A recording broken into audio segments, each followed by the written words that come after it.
15,000, 20,000, 25, 30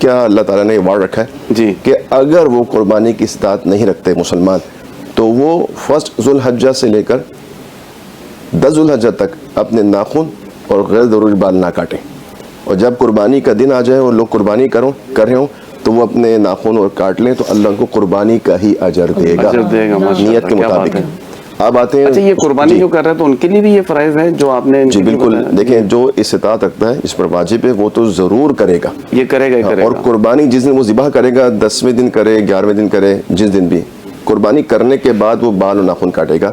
اور یہ سب گھر والے، صرف قربانی کرنے والا سربراہ نہیں، بچے بوڑھے سب لوگ اسی طرح کریں گے انشاءاللہ، تو یہ سب اللہ تعالیٰ ان کو اس کا بڑا اجر دے گا۔ اب آتے ہیں اس پر قربانی کی شرائط پر، یہ بڑی اہم چیز ہے۔ جی بالکل، 5 شرائط علماء نے نقل کیے ہیں، جمع کیا ہے۔ اس میں سب سے پہلا توحید ہے۔ اگر آپ سورہ انعام کو پڑھیں، سورہ انعام کے اندر اللہ تعالیٰ نے انبیاء کو ذکر کیا، ان کے نام لیے اور کہا کہ وَلَوْ أَشْرَكُوا لَحَبِطَ عَنْهُمْ مَا كَانُوا يَعْمَلُونَ، اگر یہ انبیاء، ان سے ممکن نہیں کہ یہ شرک کریں، اگر ان سے یہ معاملہ ہو جائے تو اللہ ان کے عمل بھی قبول نہیں کرے گا۔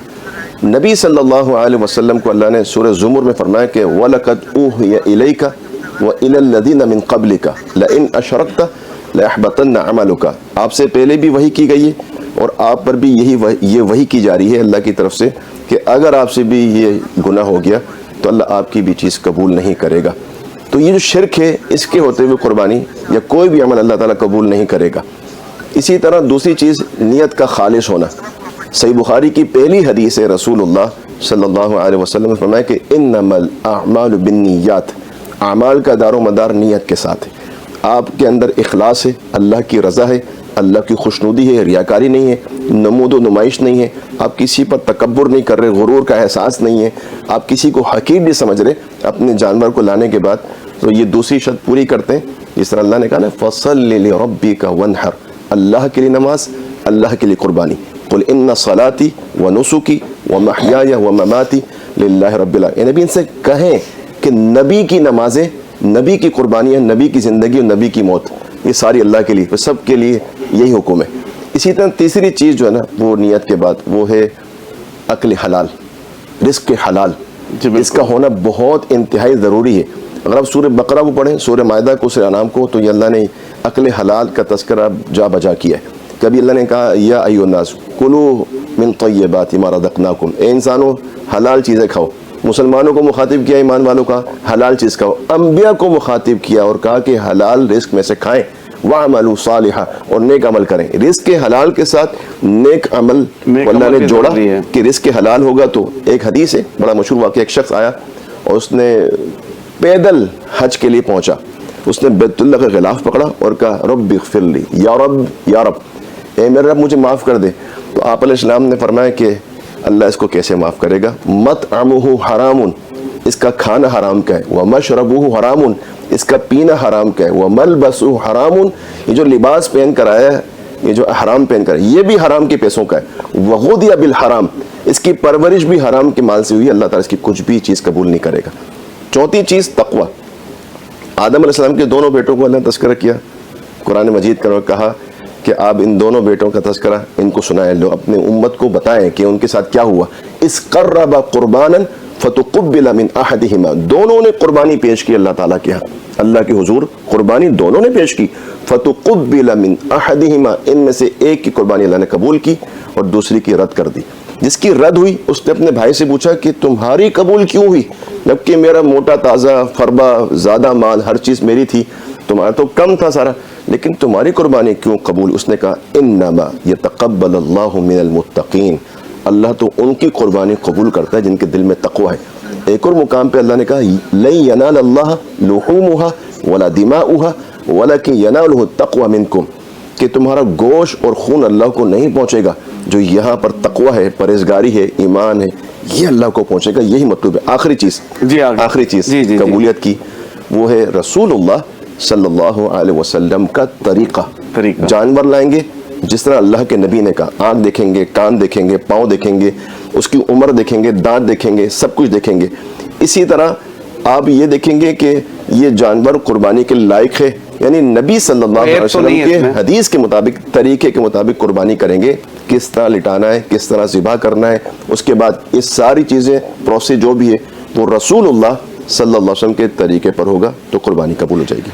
بہت اچھا آپ نے بیان فرمایا. اچھا سر, ہمیں سوشل میڈیا سے مشتبہ نے ایک سوال پوچھا ہے آپ کے لیے کہ میرا اپنا گھر ہے اور میں نے اس کو کرائے پہ دیا ہوا ہے اور میں خود بھی پھر کرائے پہ شفٹ ہو گیا ہوں, لیکن مجھے وہاں سے کرایہ آتا ہے, تو کیا مجھ پر قربانی فرض ہے؟ اب ان کی مالی حیثیت کیا ہے ہمیں تو نہیں پتا, لیکن ان کے پاس گھر موجود ہے اور لاکھوں مالیت کا ہوگا. جی بالکل, لاکھوں مالیت والے گھر کے اوپر قربانی بنتی ہے. اگر بالفرض اس وقت دیکھیں, میں اپنی بات کرتا ہوں, الحمدللہ میں ایک علم والا بندہ ہوں, اس کے باوجود میں رقم جمع کرتا ہوں, میرے بچے جمع کرتے ہیں, ہم جمع کر کے قربانی لے کے آتے ہیں. تو جس کے اندر محبت ہوتی ہے نا, میں ابھی ایک مثال دیتا ہوں. میں ابھی آ رہا تھا تو ایک مسلمان بھائی, تو وہ بائک پر انہوں نے بکرا یہاں باندھا ہوا تھا, تو اس کا منہ باہر نکلا بکرے کا نا, تو اس نے یوں پکڑا, اس کو چوما, واللہ میری آنکھوں میں آنسو آ گئے کہ یہ محبت ہے اللہ کے ہاں ذبح کرنے کی اس جانور کے ساتھ. یہ محبت اگر آپ کے دل میں ہوگی تو آپ جمع کر کے قربانی کریں گے. بالکل, ماشاءاللہ, بہت اچھا آپ نے فرمایا. میں چلتا ہوں ڈاکٹر صاحبہ کی طرف. ڈاکٹر صاحبہ دیکھیں, مطلب اس وقت لازمی ہے قربانی ہوگی, گوشت بہت زیادہ, گرمی کی شدت زیادہ ہے, خاص طور پر ہمارے یہاں پر ہم دیکھتے ہیں کہ بیماریاں بھی بہت زیادہ ہیں, دل کے امراض بہت زیادہ ہو رہے ہیں, بلڈ پریشر, شوگر, اب تو جگر, اسٹمک, بہت ساری پرابلمس ہیں. تو ان پیشنٹس کے لیے آپ کیا کہیں گے کہ قربانی کا گوشت یا وہ استعمال کریں, تو جو ریسیپی وغیرہ ہوتی ہیں وہ کیا استعمال کریں جس سے ان کو ڈائجیشن کا کوئی پرابلم نہ ہو؟ دیکھیں, یہ تو اپنی ہیلتھ کنڈیشن کے اکارڈنگلی کہ جو جس ڈیزیز کا شکار ہیں, کہ جیسے کہ اگر گوشت کے حساب سے اگر ہم دیکھیں تو جو جن کا کولیسٹرول انکریز ہوا ہوتا ہے, بارڈر لائن کا ہوتا ہے, تو وہ گوشت جو ہے چربی وغیرہ ہٹا کر بالکل لین میٹ جو ہوتا ہے, کلین چربی سے صاف کر کے لین میٹ وہ کم کوانٹٹی میں کنزیوم کر سکتے ہیں. جیسے پر ڈے کا ریکمنڈیشن ہیلدی پرسن کے لیے 100 گرام سے 125 گرام آدھا پاؤ کنزیوم کر سکتے ہیں. تو جو کولیسٹرول, ہائپر کولیسٹریمیا کے پیشنٹس ہیں جن کا کولیسٹرول بارڈر لائن سے کراس کر گیا, تو وہ اس کا ہاف لیں, یا بالکل 1 بوٹی یا 2 بوٹی انہوں نے لے لی, یا منس میٹ تھوڑا سا لے لیا, اور اس کے بعد وہ اس کو کک کرنے میں ایسے اسپائسز یوز کریں جو اس کو اچھے سے جو ہے وہ کک ہونے میں ہیلپ کرے, جیسے کہ جنجر, گارلک پیسٹ اور زیرہ کا استعمال اچھا ہونا چاہیے. اور اس کے بعد ڈائجسٹو ٹی, جب وہ کھانا کنزیوم کریں تو ڈائجسٹو ٹی جو ہے وہ ضرور لیں, جس میں منٹ کا استعمال, سونف کا, الائچی کا استعمال کریں, اور اس کا قہوہ بنا کر کھانا کھانے کے بعد لیں. اس کے علاوہ جن کا یورک ایسڈ بڑھا ہوا ہے, گاؤٹ ہے, تو وہ تو ریڈ میٹ ایوائڈ کریں, کیونکہ ریڈ میٹ جو ہے وہ ہائیلی انرچ ہوتا ہے پیورینز سے, اور وہ پھر آگے جا کے آپ کو کمپلیکیشنز کرے گا. اگر آپ جن کا یورک ایسڈ ہائی ہے تو ان کو گاؤٹ کا سیویئر پین اسٹارٹ ہو سکتا ہے, تو وہ تو بالکل ایوائڈ کریں. لیکن ہائپر کولیسٹریمیا والے اپنا کولیسٹرول کی رینج دیکھ کر کم کوانٹٹی میں لے سکتے ہیں, اور جن کا فیٹی لیور ہوا ہے وہ بھی لے سکتے ہیں, مگر چربی ہٹا کر, چربی سے بالکل صاف کریں. اور جو لین میٹ ہے صاف ستھرا, وہ تھوڑی کوانٹٹی میں 1-2 بوٹی وہ لے سکتے ہیں منس میٹ کی فارم میں, تاکہ وہ ایزیلی ڈائجسٹ ہو جائے, ایزیلی ان کو جو ہے وہ کھانے میں بھی آسان ہو اور ڈائجسٹ بھی ہو جائے. پھر بعد میں قہوہ پی لیں, اور فزیکل ایکٹیویٹی ضرور رکھیں لائف میں, تاکہ جو ہے ان کے جو بھی بائیو مارکرز ایلیویٹ کیے ہوئے ہیں وہ واپس کم بیک کریں اور وہ کنٹرول ہو جائیں, اور وہ ہیلدی لائف اسٹائل کی طرف آئیں. تو سیلڈ کا استعمال رکھیں, یوگرٹ کا استعمال رکھیں, کم کوانٹٹی میں گوشت کھائیں, چربی ہٹا کر کھائیں, اور اچھے سے پکا کر کھائیں, اور ہائیڈریشن کا اپنا خیال رکھیں, فزیکل ایکٹیویٹی ضرور کریں, قہوے کا استعمال کریں. تو یہ جو ہے پیشنٹس کے لیے ہے, اور جو نارمل لوگ ہیں وہ بھی کھانا کھانے کے بعد قہوہ اگر لیں گے تو ڈائجیشن میں ہیلپ کرتا ہے, اور اس سے ان کو خود یہ ایک فیل ہوگا کہ ان کا جو ہے ایک مطلب اوور ایٹنگ کے جو سمٹمز اپیئر ہونے لگتے ہیں, لائک بیلچز فارم ہونے لگتے ہیں, تو بالکل وہ ان کو اپیئر نہیں ہوں گے, اور ان کو خود لگے گا کہ کمفرٹ ہو گیا. جی ڈاکٹر صاحب نے بڑی اچھی بات بتائی, اور خاص طور پہ ڈاکٹر صاحب نے ایک بات اور بڑی اچھی بتائی تھی کہ آپ نے میکسیمم جو گوشت ہے ایک دن میں 100 گرام سے زیادہ نہیں کھانا ہے. اس بات کا آپ نے خاص خیال رکھنا ہے. ہم چلتے ہیں سیدہ ہیرا شیرازی صاحبہ کی طرف. ٹائم ہمارے پاس کم ہے, دل تو چاہتا ہے کہ آپ سے اور بہت ساری اس موضوع, دینی موضوع پہ بات چیت کی جائے, کیونکہ لوگ جاننا چاہتے ہیں, سننا چاہتے ہیں, کیونکہ اویئرنیس دینا ہمارا بھی ذمہ داری بنتی ہے کہ ہم اپنے ناظرین کو اویئرنیس دیں، بتائیں. تو خاص طور پہ فلسفہ قربانی کے بارے میں آپ سے پوچھنا چاہوں گا اور لاسٹ میں آپ سے میسیج بھی چاہوں گا. بالکل دیکھیں آپ کا اور ہمارا کام ہی یہی ہے، یہ جو ہم اصلاح کی باتیں کرتے ہیں، میں تو یہ سمجھتی ہوں کہ وہ جو سامنے ہزاروں لوگ ہمیں دیکھ رہے ہیں ان میں سے کسی ایک کے لیے بھی کوئی اصلاح کی بات ہو گئی نا تو پھر ہمارا تو کام ہو گیا اور پروردگار کی جانب سے ہمیں اس کا اجر مل جائے گا انشاءاللہ، کیونکہ وہ بڑا عطا کرنے والا ہے. بے شک. ایک نبی جن کو 80 سال بعد اولاد ہو رہی ہے، آپ سوچیں نبی کا بیٹا نبی کتنے خوبصورت ہوں گے، لیکن اطاعت کا اور رضا پروردگار کا عالم یہ ہے، بابا جو آپ کے رب کی مرضی ہے آپ وہ کریں، میں آپ کے ساتھ ہوں، میں آپ کی رضا پر راضی ہوں، میں اپنے رب کی رضا پر راضی سبحان ہوں. اللہ. اور پھر فلسفہ یہی تو ہے، تسلیم، قربانی، اپنے نفس کو اللہ کے آگے جھکا دینا. جب ہم وہ حج پہ بھی جب کنکریاں مارتے ہیں نا اور پھر وہ جو دم واجب ہو جاتا ہے تو صرف باہر کے جانور کو کا خیال یہ رکھنا، اندر کے جانور کو مارنا ہے آپ نے، ایسا ہی ہے. اپنی خواہشات کو قربان کرنا ہے اپنے رب کی رضا کے لیے. حضرت ابراہیم، اس میں سوچتی ہوں کیا فلسفہ ہے. یعنی آپ دیکھیں وہ چھری جو حضرت ابراہیم علیہ السلام پھیر ہے، چھری کا کام ہوتا ہے کاٹنا، بالکل ایسا ہی ہے. لیکن وہ اللہ کی تدبیر، اللہ اکبر، میرے رب کی تدبیر، میرے رب کی کرامت، اس کے کرشمے، اس کی قدرت، جو چھری کاٹنے والی تھی وہی بچانے والی بن گئی. کیا بات ہے. جب حضرت ابراہیم علیہ السلام، آگ کا کام کیا ہوتا ہے؟ جلانا. ابراہیم علیہ السلام کو آگ میں ڈالا گیا، وہی آگ بچانے والی بن گئی، وہ ٹھنڈی ہو گئی. پانی کا کام ہوتا ہے ڈبونا. حضرت موسیٰ علیہ السلام جب پانی میں گئے، جو پانی ڈبونے والا تھا وہی محافظ بن گیا. اس کا کیا مطلب ہوا؟ جب آپ اپنے رب کی رضا کے لیے کوئی کام کریں گے وہ کام آپ کے لیے ہمیشہ نفع بخش ثابت ہوگا. جب چھری چلائے نا، میسج میری طرف سے یہ ہے، جب جانور پہ چھری چلائے نا، اللہ کیا چاہتا ہے؟ اللہ آپ سے کیا چاہتا ہے؟ کیونکہ علماء بھی تشریف فرمائے، 4 عیوب جو اللہ نے بیان کیے کہ جانور میں یہ نہیں ہونے چاہیے. جب اللہ جانور بھی عیب چاہتا ہے تو جو اس کو قربان کرنے والا ہے وہ بھی عیب ہونا چاہیے. کیا بات ہے. اللہ آپ سے بھی یہی چاہتا ہے کہ وہ جو آپ کے دل کے اندر عیب ہے وہ عیب مٹ جائے اپنے رب کی رضا کے لیے، اس کی خوشنودی حاصل کرنے کے لیے. میرا لوگوں کو میسج یہی ہے، جب جانور پہ چھری پھیرے نا تو اب یہ بھی کر لیں، کہہ دیں. اور پہلی بات یہ کہ لوگوں کو دکھانے کے لیے قربانی نہیں کریں، اپنے اللہ کو منانے کے لیے قربانی کریں. ماشاءاللہ. جب جانور پہ چھری پھیرے نا تو آج یہ بھی کر لیں، ساتھ میں یہ بھی کر لیجئے گا کہ پروردگار آج سے میں اپنی انا پہ بھی چھری پھیرتا ہوں، اپنے بغض پہ بھی چھری پھیرتا ہوں، میں اپنی نفرت پہ بھی چھری پھیرتا ہوں، اپنے اناد پہ، عداوت پہ، ہر وہ برائی جو میرے اس دل کے اندر موجود ہے، یہ جو اتنا نور والا دل ہے جس میں اللہ بستا ہے، آج سے میں اس کو پاک کرنا چاہتا ہوں اور ان لوگوں کو معاف کر دیں جنہوں نے آپ کا دل دکھایا اپنے رب کی رضا کی. ماشاءاللہ آپ نے بہت اچھا میسیج دیا. مفتی صاحب میں چاہوں گا کہ آپ سے بھی میسیج لوں کیونکہ دل تو چاہ رہا ہے کہ آپ سے اور بہت ساری باتیں کریں، لوگ سننا چاہتے ہیں، جاننا چاہتے ہیں، ان کے جو بھی مسائل ہیں ان کا حل چاہتے ہیں، اور خاص طور پہ دینی معلومات جو اس وقت قربانی کی ہم بات کر رہے ہیں، حج کی بات کر رہے ہیں، اس کی اہمیت کی بات کر رہے ہیں. تو ایک چھوٹا سا میسیج سر. جی میں وہی آیت پڑھوں گا جس میں اللہ تعالیٰ نے فرمایا کہ قل ان صلاتی و نسکی و محیای و مماتی للہ رب العالمین. جس طرح آپ کی قربانی اللہ کے لیے، نمازیں اللہ کے لیے، اسی طرح آپ کی زندگی بھی ساری اللہ کے لیے ہونی چاہیے. قرآن مجید میں اللہ نے کہا کہ یا ایھا الذین آمنوا ادخلوا فی السلم کافہ ولا تتبعوا خطوات الشیطان.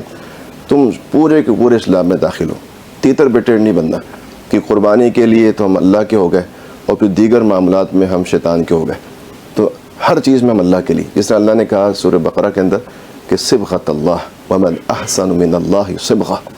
آپ جانور کا رنگ اچھا تلاش کرتے ہیں نا، اچھا رنگ والا جانور ہو، تو اللہ فرماتا ہے کہ تمہارے اوپر بھی اللہ کا رنگ ہونا چاہیے. بالکل. اللہ ہمیں دیکھنا چاہتا ہے کہ ہم پر اللہ کا رنگ ہو، اور اللہ کا رنگ کا مطلب ہے کہ اسلام ہم پر انشاءاللہ موجود ہو اور ہم پرفارم کر رہے ہیں اسلام کو باقاعدہ. بالکل صحیح بات کی ہماری قابل احترام بہن نے، انا کو قربان کریں گے انشاءاللہ.